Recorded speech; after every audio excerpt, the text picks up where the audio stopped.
Hello and welcome back to Marvel Puzzle Quest with me, P.I. McLeod, and yes, I'm really on at this time on a Saturday. It's weird. Also, you might have seen like 5 or 6 notifications that have come online. I apologize for that. My internet's being a bit of a bother. I'm going to shop around new internet sources, I'm just saying. Anyways, day 3805 is underway. Let's get to it. What are we here for today? Well, I mean, we could look at the beautiful visage that is the Black King, Sebastian Shaw. We voted for him and we got him. Here he is. You know, he's got some good stuff. And if I'm going to go ahead and call it ahead of time, this looks like a meta guy. I mean, like, not like I met a guy on the street one time or met a guy in a place. No. Like a really important character for this game. Maybe not Polaris strong, but definitely looks like an important tool for the old toolbox, okay? Keep your eye on him. I'm pretty sure he's going to be a big deal, as it looks like he's going to nerf or neuter the Mighty Thor and Polaris stuff going on. Anyways. Also, on a different note, someone once asked me just recently about my schedule for broadcasting on here. And as much as I would love to give you a concrete schedule, and I've texted and put it out there to people who ask, here's the real deal with when I have a broadcasting schedule. It really is based on Marvel Puzzle Quest and when they release things. Welcome to S.H.I.E.L.D. is coming up for Sebastian Shaw in 12 hours and 45 minutes. I will be streaming that. But am I going to stream it right away? No. That's because day one is boring. Day one has easy nodes. The most exciting node is probably the one-on-one node itself. No, I will wait till day two, and you'll see me go through day one's nodes and day two's all in one fell swoop. That's just how that's going to go. And then I'll wait for day 3 to pass by, which is a very important day, but Welcome to S.H.I.E.L.D. only has 4 days to it, so I wait for day 4, and I do days 3 and 4 on one other video then. Nice and easy. That way each stream is like around an hour long. You have to give or take some, jibber-jabber moments. Then there's Crash of the Titans, which happens weekly. I try to do them, well, I end up doing them usually by the end of the week. I try to do it a couple days beforehand, but hey, life gets in the way. It is just to Crash the Titans, which becomes more of like just a history lesson of how these characters work, how they used to be, what they've been through. And I'm talking about for Marvel Puzzle Quest, not as a comic book character. Then you have other things, not campaign things, but more like story stuff, like boss events, puzzle gauntlets, pull sessions, those things like that. They all base on when the event happens. Pull sessions will happen the same day that a new character hits a 5-star store for themselves, or when a new character hits latest legends. That's generally the rule of thumb. Boss events will wait till the last day, so you could see me use 4 stars and under to beat the hardest level difficulty we can go up against. Just show that that's possible for everyone, no matter what your roster looks like. You don't have to have a roster of max champ 5 stars or anything to do it. My roster is a lot of 5-star champs, but honestly, we don't need to use them to go through bosses. Puzzle Gauntlet is much in the same vein. That's generally the gist of it. It's based on Marvel Puzzle Quest, when they release their events, when things go live, and I will post based on my own life versus that. I try to stick to a somewhat scheduled event like that, but to put it on a calendar on Twitch might be kind of hard to do. But believe you me, I do have ideas in the future here coming up of getting a actual streaming / gaming PC. Yes, that might actually happen. And thus I can plug my Xbox, my Switch, my other things into it and actually stream other puzzle games, because I'm a puzzle gamer at heart. I'll play Diablo 4 and Destiny and plenty of other games. I love me some Halo and Gears of War and Mario and Zelda. I love them. I really do. But at the end of the day, my heart belongs to Tetris, Dr. Mario, Puzzle Quest, and other like games. So if you find me streaming in the future on systems, that's probably where it's going to be. But for now, let's get to what we're here for today. Crash of the Titans. Someone put something in chat. Oh, it's a It's a bot. Promotion of your channel, viewers, followers. Anyone else know about that? Thank you. Thank you. Yes. All right. Let's look here. 1 second. A little bit of a moment here.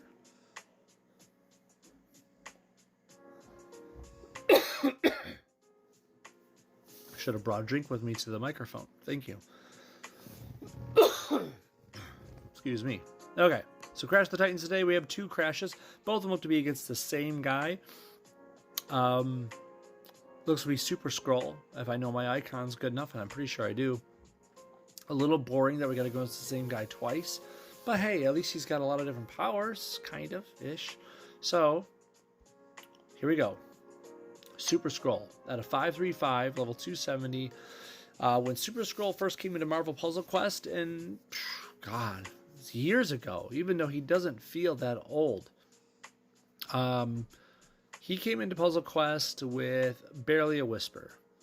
It wasn't a big deal that he hit this game. No one was really clamoring for him. But at the same time, he was a new entity to have. It was very nice to have a new character in the game that wasn't a copy. I'm sure we all know how that feels. Someone that isn't another Wolverine or Iron Man or Spider-Man or Symbiote, or you get it, right?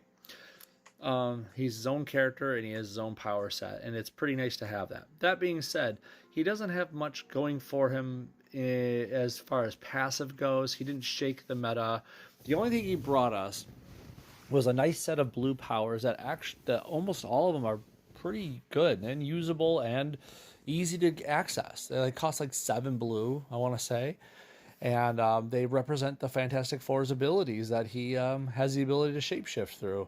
Whether it's clobbering someone a couple times with a big old rocky fist, making some attack tiles every turn through his burning perseverance, making himself, giving himself protection, making himself invisible, blah, blah, blah, blah, blah. You get it. That's actually pretty useful though, because when he uses it, he there's a lot of good powers in there. Let's just call it what it is. There's some good powers in there.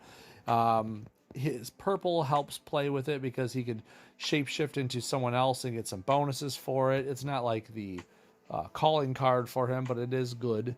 Then his green does like some nice tile destruction, some nice board shake, and it's pretty cheap as well. And if he happens to like hit some friendly special tiles, he does extra board shake or damage, or he's got nothing that you're basing your whole build around.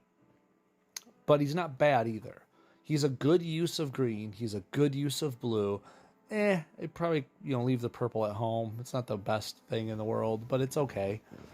He's not a bad character. It's just he has no passives, and he's got nothing that's going to make or break your choice. Like, he's just kind of meh. Boosted, he's pretty fun. But anyways, who do we get to go against him with? Colleen Wing, Heroes for Hire. I'm going to take off these boosts. I'm going to tell you about Colleen Wing. One of the newer characters in Puzzle Quest. She came out within a year, right? She's definitely one of the newer 4-stars. She is your 4-star tank if we didn't have 5 stars to go to or to turn to. If there wasn't 5 stars like Shang-Chi and Colossus, other meaty characters that could sit up front and tank, and they should be tanking, like Okoye, then Colleen Wing would be really good. Even still, 4 stars like Juggernaut. I almost said Craven. Karnak. Some of these other 4 stars are really good tanks, but then here's Colleen. She wants to be a tank, and that's honestly where she shines. But is she a tank? Well, here, take a look. Let's just start at the top and work our way down. You'll see why. Calming Breath only costs 5 blue. It's really nice. A lot of her build is centered around this. What she does, she heals a little bit of health, plus 3% health for every friendly, fortified, strike, or protect tile on the board. There's a lot of extra options for healing here, okay? And that's a pretty decent amount of healing if you think about it. You just need 2 extra tiles out there and you have over 20% of your health back. That's pretty cool, okay? Up to a max of 33%, so a third of your health. That's not bad. She then makes a 6-turn fortified concentration tile. That's, just a countdown, but it's called a concentration tile. She can have up to 3 of them out there, and they power up her other abilities, which is very true. As a passive, for each concentration tile on the board, her abilities cost 3 AP less to a minimum of 3. This includes Calming Breath, so once you get 1 out there, the next one only costs 3. While a concentration tile exists, she cannot be stunned and does not take damage from attack tiles. So attack tiles, she'll take literally 0 from. And she can't be stunned. It's pretty cool. And this thing gets cheaper as you use it. As long as you have one out there, of course. You'll see what I mean in a minute. Flashing Blade, I'm going to put up to 5 so you can see the full power. For a cost of 9, which remember, with 1 concentration out means it only costs 6. Put 2 concentrations out, it costs only 3. Anyways, you deal some damage plus double the value of friendly strikes. She loves strike tiles. You'll see this in a second. If there are any friendly concentration tiles on the board, you remove 1. That's kind of sucks, but here you go. You deal 50% extra damage. Now, that 50% extra damage goes on top of whatever your strike tiles are going to do too. And it kind of does that for the whole thing. It can get pretty beefy. As a passive, her defense lies in her offense, basically meaning she takes less damage from matches and abilities equal to the value of all friendly strike tiles. Let's reword that for everyone at home. Basically, strike tiles count as protect tiles for her as well. Make sense? It's pretty cool. It can be, honestly. So for that reason alone, she's doing more damage with her strikes, because of Flashing Blade, because of the way her abilities are worded, and she takes less damage while she has strikes out there. So kind of tanky stuff, right? And then there's Heroes for Hire. Cost 10 yellow, pretty pricey, but remember, 1 concentration brings it down to 7, another one brings it down to 4, last one will bring it down to 3. You create a fortified strike tile and protect tile with strength equal to the team's strongest match damage. So if you have people that actually have increased match damage, it'll get even higher. Like America Chavez, Juggernaut, Rhino. You get the point. If there are any friendly... then heals the team for a burst of health. A decent burst. If there are any friendly concentration tiles on the board, you remove 1 and create an additional fortified strike tile. Remember, her strikes on her team count as protects for her as well. So this is great because you basically get another strike, so more damage, which is also more defense for her. As a passive, she deals 180% bonus match damage for each Heroes for Hire on the team. She is a Heroes for Hire, so this counts for her. It also counts for Luke Cage, Iron Fist. You get the point. Any Heroes of Hires, put them on there. So if you do the math, I'll do it for you. 540% extra bonus match damage for her. Makes you think that she'd be an awesome tank, right? Here's where she fails. Look at those numbers, right? Those numbers don't go up with that Heroes for Hire. It raises her match damage only after she makes the match. So it doesn't raise it before she makes the match. You know exactly what I mean, too, when I say this. 4-star Juggernaut raises his match damage with his passive ability before he makes the matches. Hence, his numbers look higher once you start the match. Then the game already calculates his match damage with the passive, okay? But with Colleen and Ghost and other characters that don't get it during the match, they get it upon each match. It only adds to the damage after you make the match. So in other words, If you use Juggernaut, you're going to see a lot more tiles in his color because he has increased match damage. But Colleen, you'll see the same normal amount of tiles out there for her because it won't calculate in the extra match damage until she actually makes said match. She would be really good otherwise. When you think about it, all these strike tiles out there to power her up to do double, no, not double, but 150, no, an extra 50% damage based on strike tiles out there, concentration tiles, double value of strikes, not to mention strikes are being her defense. She is a good tanky character. But then you go ahead and have the fact that she doesn't get her bonus match damage until she actually makes the match. It's kind of annoying. I probably just have to show it to you, right? I feel like this isn't, telling you isn't going to be enough. Let's show it off, right? I'm not even going to put on any supports because I don't want the numbers to be doctored. I want you to see what this looks like in practice. Ready? Oh, almost forgot. One-on-one fights. Animations on. Okay, ready? Let's go and do a Super Skrull showdown. Okay, here we go. So, take a look. Black does 11 damage.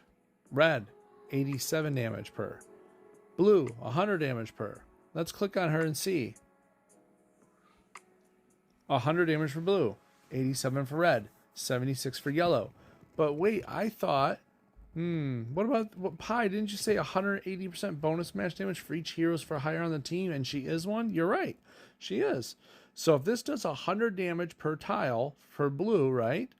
That should do 300 damage, but it's not. Watch the number as it floats up towards him. It's going to do more than that because of 180% extra. Oh, look at that, 840. It did 840 damage. Not 300, 840. A good chunk of damage. That should be a good thing, right? Problem is she doesn't tank because of it. It doesn't calculate that stuff until after you make the match. So she cannot be your proverbial stand in front and tank for you because the game doesn't calculate her until you actually make the match. Unlike Juggernaut, who gets that bonus before making the match, and hence it changes the tiles to his icons.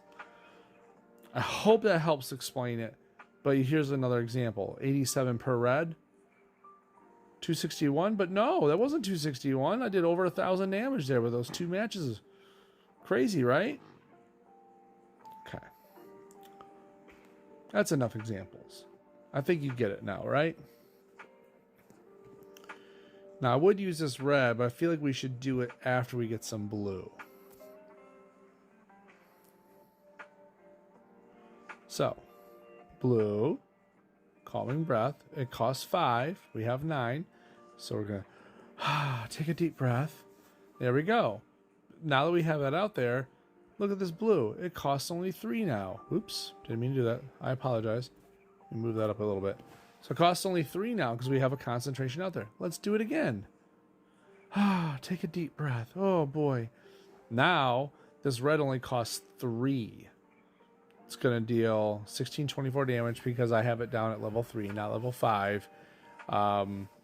Plus double the value of any strike tiles, and I don't have any out there. It'd be better if the yellow was already cast, which, I don't know, maybe I should build that up first. Let's see if we can do that. There's a yellow. Oh, there's some yellows. There we go. Well, it looks like I get to get everything out there. You get to see all the animations. Yellow. She removed one of her concentrations. Because of concentration out there, it fed it and made it better. So we have these protect tile, and this strike tile, and that strike tile. So it's 200 more in strikes, right? But no, not really, because for her it's going to be double damage when it comes to this red. Here we go. Look at that. I thought it was like 1,800 damage. Nope. Because of the extra damage from having concentration out there, because of doubling her strike tiles, she does more. She's actually really good when you get to use her powers like this, but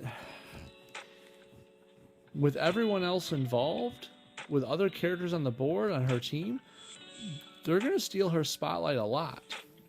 And that's why she's honestly not that good. It's like they made her to be a tank, but they didn't let her actually, you know, thrive. They didn't make her be a spotlight. They should have. Now, if I do this right now, it's 1624, and he has all these friendly blues. Let's get rid of some of them. We want this not to be protected against. Should I just do it right now? That's 9 red. I feel like I should wait for some blue just to kind of get it at a discount, you know?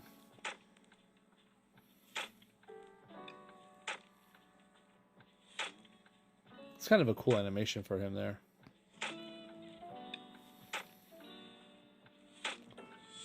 And I got plenty more red. I guess I could just kill him now. That should do it. Yeah, let's do it. There we go. Easy enough, right? Let's do it again, because that's what they want us to do. But I'm going to change the red to 5 and the yellow down to 3. So now this does a lot more damage. This yellow is lower now. I like the yellow being higher because look at how much health she gets. Heals the team for a burst of 217. Nope, this burst heals for 5,400. That's a big deal. Not to mention, look at her passive match damage. 80% up, 115%, 180%. So you're going to see me do less damage now because that yellow went down. You might be wondering, Pi, why would you do that? Well, that's why. And blue is, honestly, it's the extra. See, when you put up the 5, it costs 3 AP less for each concentration tile, whereas 3 and 4 only cost 2 less. I love that extra AP savings. If you could save more AP expenditure, I mean, it's a good thing. Should we put something else on her to make her thrive more? Probably. Let's just put the Power Stone on there. If you've been playing the game at all, you know, with the last couple of years, you should have a Power Stone because they gave us one for free. I won't even bother healing her. She has healing abilities. Let them thrive. Let them cook, as the kids say.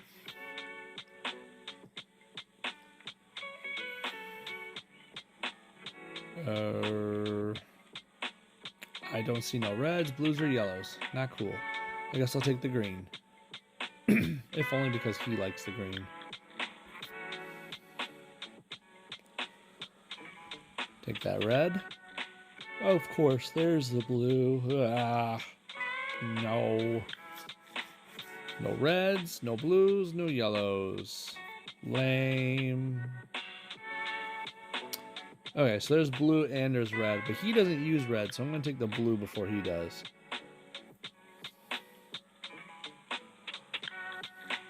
Okay, we got 6 red. Oh, I gotta take that. Match 5 of yellow. Heck yeah. Oh, there you go. Psh, Power Stone plus red being at 5. That's pretty cool. Well, now that I have that out there, let's just do this. Bye-bye. Easy peasy. 2 LTZs. Nice. Legendary tokens secured. Both of them. Yeah. I'm going to put this little bit of tidbit out there for everyone playing Puzzle Quest and been playing here for a while now. And by a while, I mean like at least a year plus. I'd like to think that we have been playing for long enough, especially on this account. You've seen, you know, we're on day 3,805. You get it. That we might have someone's attention at the developers, right? Hopefully someone watches these things. We need new PvEs. I mean, I understand that you're putting your effort into new characters, and new characters bringing new monies, and that's a good thing. I'm not going to argue with that one bit. You need the proverbial whales to spend. You need that extra income, and people like me who spend a minimum at a time aren't paying the bills, keeping the lights on. I get it. I 100% get it. But there is, something to be said about keeping people entertained while we're sticking around. If you need your player base to be up high enough, I really suggest maybe putting out some new stories, or at the very least, hear me out, take your old stories and make them work. It's not like they didn't work before. Enemy of the State, Prodigal Son, The Hulk. You get it. Excuse me. If you take those events, those long 7-day events, and break them into 3 or 4-day events. So you have the Hulk Part 1 and the Hulk Part 2, Prodigal Son Part 1, Prodigal Son Part 2. Break them into 3 or 4-day events. You now have, you had 3 7-days just right there. And that's just from one of my examples, right? If you take those 3 events, that's 3 7-day events. All of a sudden you have 6 new PvEs because you have the Hulk Part 1 and then the Hulk Part 2. Enemy of the State Part 1, Enemy of the State Part 2. And my reason for stating all that is just to shake this up. We've had the same few player versus enemy story events over and over again for months and months now. And we kind of need a shake up. It's the same layouts, same things. And, we're not playing it for the fun of the story now. We're playing it because it's the grind. That's it. That's literally it. So shake it